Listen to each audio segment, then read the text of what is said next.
గొప్పగా ప్రారంభమై చప్పగా ముగిసిన రాజకీయ ఘట్టం కెనడా ప్రధాని జస్టిన్ ట్రూడో కథ.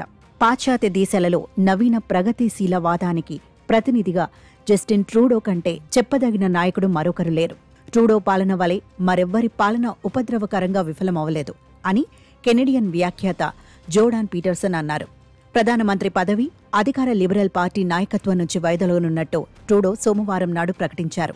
కెనడా 23వ ప్రధానమంత్రిగా నవంబర్ 2015లో అధికారం చేపట్టిన ట్రూడో 9 ఏళ్లకు పైగా పాలనలో సామాజిక సంక్షేమ విధానాలకు ప్రాధాన్యమిచ్చారు. కెనడా 15వ ప్రధాని పియోరే ఎలియట్ ట్రూడో కుమారుడైన జస్టిన్ తన రాజకీయ జీవితంలో ఎన్నికల పరాజయం అనేది ఎరుగని నేత. 2008లో తొలిసారి పార్లమెంటుకు ఎన్నికైన జస్టిన్ ట్రూడో 2013లో లిబరల్ పార్టీ నాయకత్వానికి పోటీ చేసి నెగ్గారు. 2015 నవంబర్ ఎన్నికల్లో ఆయన నాయకత్వంలో లిబరల్ పార్టీ ఘన విజయాన్ని సాధించింది. ప్రధానమంత్రిగా తన తొలి కేబినెట్లో జెండర్ సమత్వానికి ప్రాధాన్యమిచ్చారు. ఆ విధానాన్ని ఆయన చివరిదాకా కొనసాగించారు.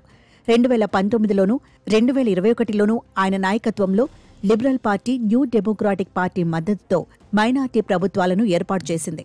గత కొద్ది నెలలుగా పార్టీ నుంచి అంతర్గత ఒత్తిళ్లు, ప్రజల నుంచి నిరసనలు తీవ్రమవడంతో ట్రూడో ప్రధానమంత్రి పదవి, లిబరల్ పార్టీ నాయకత్వం నుంచి వైదొలగడానికి నిర్ణయించుకున్నారు. అక్టోబర్లో జరగనున్న తదుపరి పార్లమెంటరీ ఎన్నికలలో లిబరల్ పార్టీ గెలుపు అసాధ్యమనే అభిప్రాయం గట్టిగా ఉంది.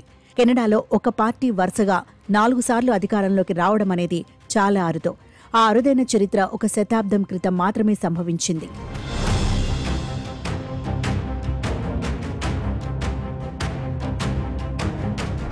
కెనడాలోని సిక్కు పౌరులు 2015లో ట్రూడో విజయానికి విశేషంగా దోహదం చేశారు.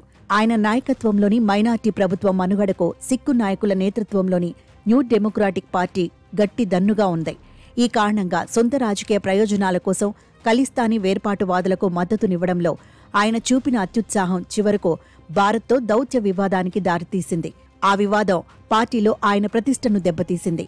భారత్తో అనవసర కలహానికి ట్రూడో కారకుడయ్యారన్న అభిప్రాయం కెనడా ప్రజల్లో కూడా నెలకొంది. భారత్తో దౌత్య జరగడం ఆయన రాజీనామా నిర్ణయానికి దారితీసిన కారణాలలో ఒకటి.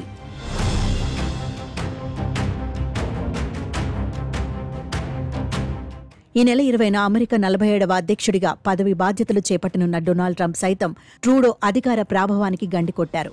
ట్రంప్ గతంలో అమెరికా అధ్యక్షుడిగా ఉన్నప్పుడు ఇరు దేశాలకు సానుకూలంగా ఉత్తర అమెరికా స్వేచ్ఛ వాణిజ్య ఒప్పందం పునరుద్ధరించుకునే విషయమై ఆయనతో చర్చలు జరపడంలో ట్రూడో సఫలమయ్యారు.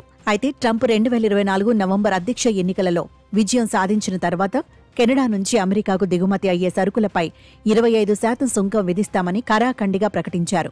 అంతేకాక కెనడా నుంచి అమెరికాకు వలసకారుల విలువను అరికట్టాల్సిన బాధ్యత కూడా కెనడాదేనని ట్రంప్ నిర్దేశించారు. సుంకాల పెంపుదలపై ట్రంప్ తన వైఖరిని విడనాడని పక్షంలో కెనడా ఆర్థిక వ్యవస్థ తీవ్రంగా నష్టపోతుంది. దీనిపై అన్ని రాజకీయ పక్షాలు ఆందోళన వ్యక్తం చేశాయి. చర్చలు జరిపి పరిస్థితిని చక్కబరిచేందుకు ట్రూడో ప్రోటోకాల్కు విరుద్ధంగా అమెరికా వెళ్లి అధ్యక్షుడిగా ఎన్నికైన ట్రంప్తో సమావేశమయ్యారు.